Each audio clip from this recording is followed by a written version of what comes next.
Hey everybody, I hope everybody's having a good day today. You know,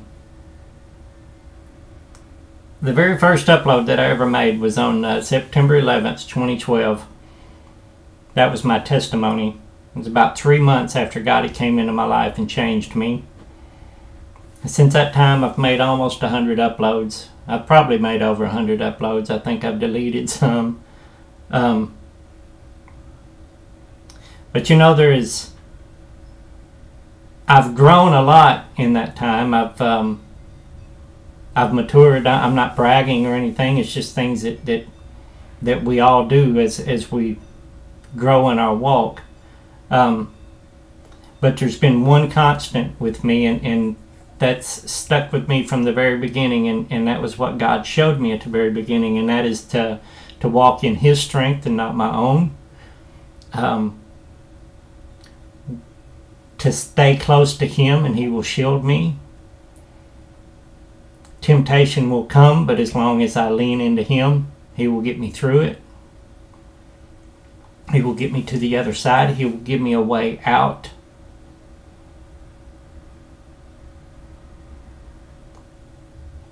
And that it's a free gift that I've received.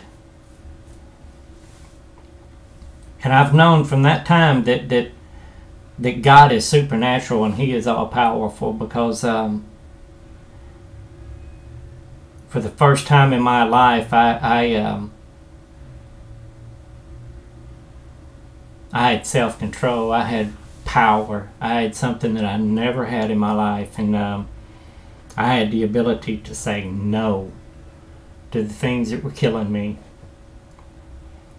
Because even though I wasn't really a religious person most of my life, or really couldn't call me a Christian, even though I said I believed in Jesus Christ, I didn't live my life like that. I lived for myself, but there wasn't a day went by that I didn't feel guilty for the things that I was doing, but I felt out of control to stop. But I always felt conviction when I would do things wrong, and most of the time when I would wake up the next day after having a night of doing something wrong, I would normally just take more drugs to try to numb myself to the guilt and the pain that I felt for the things that I'd done the night before. It was a vicious cycle. But for the first time in my life, I felt power. And I knew for the first time in my life that God is definitely real. Because, you know, I'd always kind of had just a little bit of doubt, you know. Because till you experience God firsthand for yourself, you're always going to have that doubt. But I've always kept that constant. That's to walk in His strength and to know that He's got me. And I've noticed a pattern here lately. I see a lot of comments from people, and they seem to give Satan all types of power. And they don't want to give God any power whatsoever.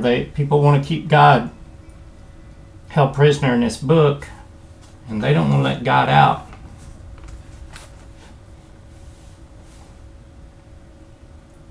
But yet Satan has power to do all these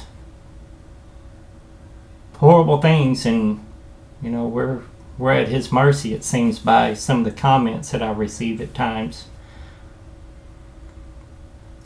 You know, when I was younger and in better shape, from time to time I worked at this ranch, and at times we would have to separate the heifers from the calves. That's the female cows from their calves, and we would have to separate them from their calves so we could run them through a chute and vaccinate them. And a heifer can be pretty ferocious, especially when she's protecting her calf. And they'll charge you. And there was an old cowboy there that told us the very first time that we came to do it, he said, if a heifer charges you, do not turn and run. You stand your ground and you face her and you stare her right in the eyes, and she will cut and run at the very last second. The first time I had a 1,200-pound heifer come running at me, her eyes were so bloodshot red you couldn't even see the color of her eyes, and she had blood coming out her nose. She was so mad. And it was the hardest thing in the world for me to do, to just stand there and stare her down while she was charging me.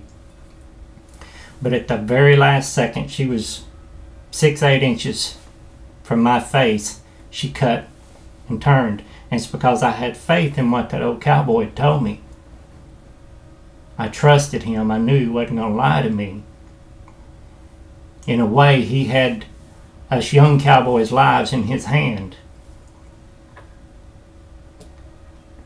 And that's the way I feel with God the Father. And with Jesus Christ, my Messiah. I feel like he's got me. And I want everyone out there to quit giving Satan all this power and not giving Jesus Christ any credit. I want to read from James chapter 4, verse 7 through 8.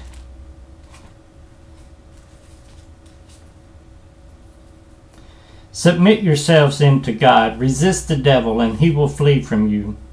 Come near to God, and he will come near to you. Wash your hands, you sinners, and purify your hearts, you double-minded. 1 John chapter 4, verse 4.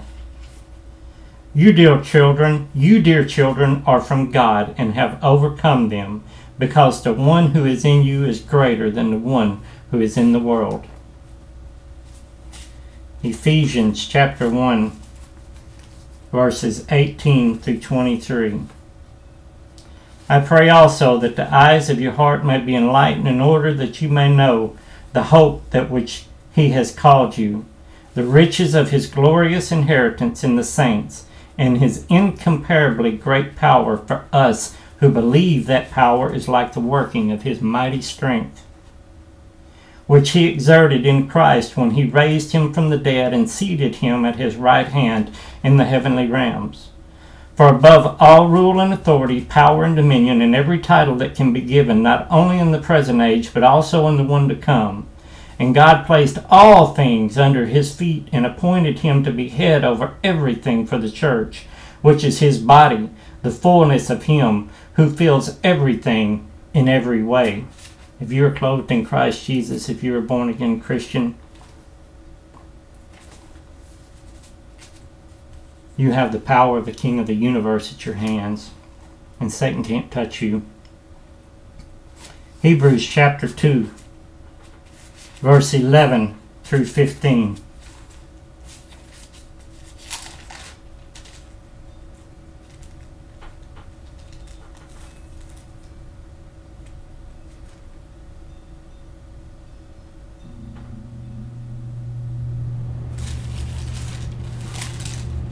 I'll get it right in a minute.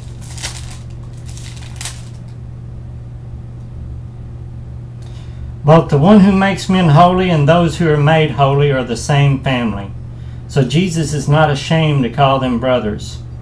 He says, I will declare your name to my brothers. In the presence of the congregation I will sing praises. And again I will put my trust in him.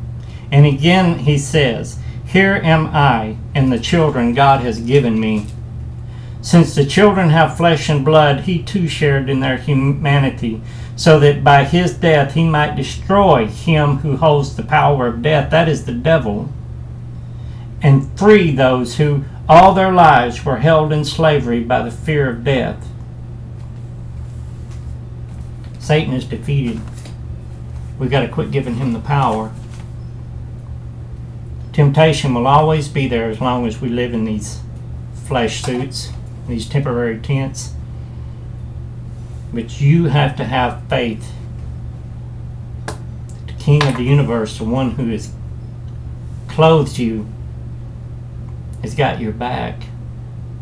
It's time to take back the things that Satan has stolen from God claim them as our own. I love you all. God bless.